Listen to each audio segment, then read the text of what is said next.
Good afternoon, everybody. I'm going to introduce my area of research, what we are doing in the lab today. So I am currently an assistant professor. I submitted my tenure package this year. It went through. So one good news, I'll become associate professor starting August. I am in the Material Science and Engineering department with affiliation in the Nanoscience Technology Center. Teaching, not much has changed since the last time I spoke over here. I've been teaching in EGN 3365, Structure and Properties of Materials, and the graduate course of Surface Science in the Material Science department. I will be teaching Fundamental of Electronic Materials next semester. So this is in my research area. My research interest is semiconductor device physics. That's the real umbrella term. And I now have two different thrusts in my group. One is the low power electronics with two-dimensional materials, novel material systems, and the other one is high power electronics. So in the low power electronics domain with two-dimensional materials, I am focused on the neuromorphic computing part, and most of my talk today will be on this neuromorphic computing, the developments in this area. And a new development is the high power electronics wide bandgap materials. I'm interested in the reliability studies of these systems. So the funding sources for the neuromorphic part has been mostly my NSF Career Award and Air Force Research Lab, some small amounts of industry funding through Ball Aerospace, BAE Systems, etc. in the recent years. And the wide bandgap work is funded by the MURI program under Air Force Office of Science and Research.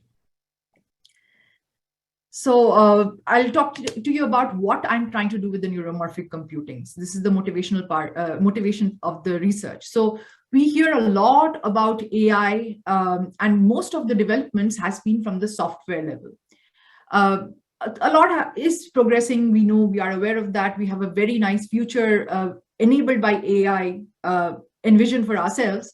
But when we take a closer look, so this is a picture of an autonomous car's trunk. You can see that there is so much amount of circuitry that there is no place to store your luggage. And the function of this this autonomous car is to do what? Image the environment, identify objects, and do turn-by-turn navigation. Just for one one AI task, it takes so much amount of circuitry. So imagine that we are saying we'll have robots and so many other things which will mimic human beings. How much amount of circuitry will be required for that? So you might be thinking that, no, but I have a lot of other AI applications which are very small and portable. Our friend at home, Google Home or Alexa, they are doing natural language processing. However, have you ever operated them without the internet? They don't work at all because these devices have to continuously connect to the cloud through the internet to do all the AI tasks that we ask them to do. And these servers, remote servers, where actually the AI circuitry is located, because the AI circuitry is so bulky that these, as you can see, these remote servers look like steel plants, right? And they consume a lot of energy. So we have to have continuous coolants like these running on them all the time to keep for power dissipation purposes.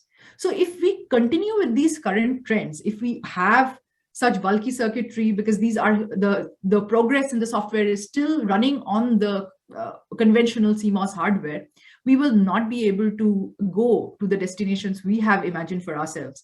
So we need a paradigm shift. We need new technology for realizing AI from the hardware level. For that, we need new materials, new devices have to be conceptualized. So one such paradigm is in-sensor computing. So if we contrast that with how things are happening today, conventional vision sensors, I'm just talking about vision sensors here. What do we have? We have sensors around us. They are imaging the environment around us, which is dynamically changing. That data has to be converted to a form intelligible to the externally located artificial neural network. So these ANNs located in the cloud, or even if it is located on the device itself, they are very huge.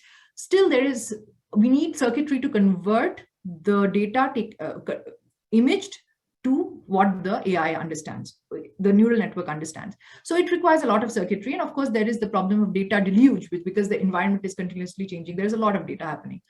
And the whole process is extremely slow. It consumes a lot of power. In contrast, if we have the AI hardware very compact, very small and energy efficient, then we can locate the hardware at the sensor node itself. So that is near sensor computing.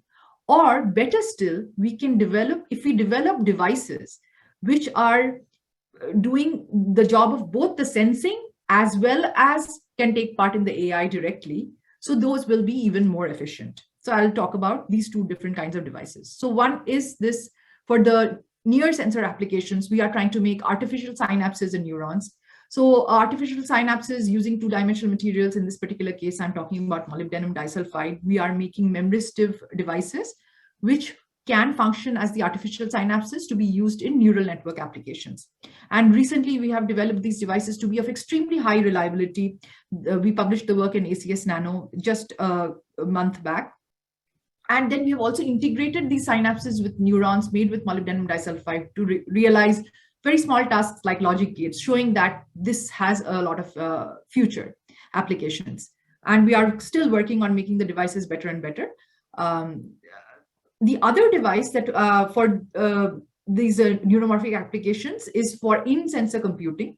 So here we are trying to make a device which will function like the retina of the eye. So if we give this device itself will be able to image as well as do the object identification. So this has a lot of applications. It also finds a lot of interest in the Air Force and in industrial application. We are getting some interest from industry as well. We have been able to publish quite a few papers in this direction with various kinds of optoelectronic synapse devices which mimic the retina of the eye. Then this is the newer project, that a newer direction in my group, which is facilitated by a very recent AFSR Muri Award. The leader is Penn State. We are working on radiation effects on gallium nitride. So this one's motivation is completely different. Gallium nitride is for high power electronics. It's a wide bandgap transistor. The radiation effects on these have been studied for a long time, but not much consensus has been reached. So our project aims at bringing this bring a consensus on how the devices will react to radiation effects. So my task is to understand the defects through electrical characterization techniques. So I'm excited about building these new characterization tools in my lab. Sorry, it just went back. 1/f noise, inelastic electron tunneling spectroscopy, etc. This is a 5-year project. We are about to start in August. So this is the newest development. Moving on, of course, the near-term goals will be to continue with the neuromorphic computing, build better devices, build more interesting devices for neuromorphic applications. For gallium nitride, of course, just the beginning, so there's a lot to do on that particular part. Long-term goals will be to make circuitry using these neurons and synapses for neuromorphic computing, actually develop products out of them. That's where I want to go. And for the gallium nitride part, I want to extend my research to other wide bandgap materials as well. And right now, my focus is to characterize the devices, defect characterization, defect spectroscopy. But I want to also move into building the devices, doing fabrication, and even growing the materials. So I'd just like to end the talk by acknowledging my students. Right now, my students are in the graduating phase. I have already graduated one student just last semester. Another one will graduate in summer. And the other 2 students are also quite close to graduating. I have 2 undergraduate students through the RU programs in my group who also contribute a lot to the research. And that's it. Thank you very much for your attention.